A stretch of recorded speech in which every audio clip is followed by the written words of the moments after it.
Basic video on watercolour backgrounds, and it's just a good way of creating a nice page to write on when you're journaling or stick things on. It's just a very simple but quite effective kind of way of doing backgrounds. Now I'm going to use 4 different types of watercolour just to show you, and they're all in different price ranges, and it just shows kind of what you can do with each one.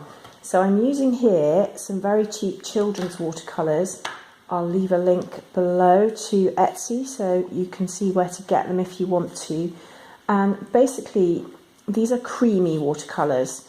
Children's watercolours come in 2 different types. These are the creamy ones, and you can see I'm just making some lines really, and they're not very clever. There's nothing clever about this at all, but you can imagine if you played around with that for a while and put a few different colours in, you'd get a really lovely background that you could start putting things on top of. Using my aqua brush here, so I'm just going to clean it off on some loo roll. And then these watercolours I got from Hobbycraft. They're also a children's set, and they have, like the first set, lots of nice colours.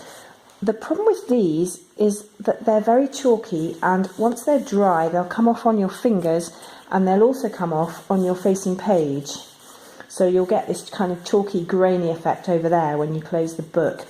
These are about £6 or £7 in Hobbycraft, so slightly more expensive than those, but not much. Now thirdly, these tube watercolours from Lidl are about £7 or £9, and I got them a while ago, so they're not in stock at the minute in Lidl, but they'll come around again no doubt. And these give you quite a strong effect.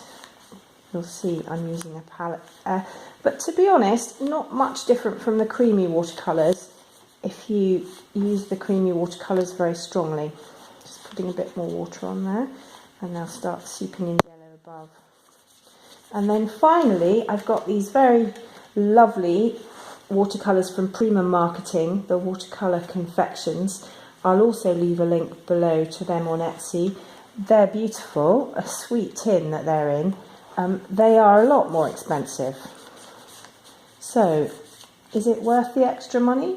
I don't know. I guess it depends what you want to do with them, but I do feel that with this background wash you really can use the very cheap children's ones and get a great result. So I hope that's helpful, and I'll see you again soon.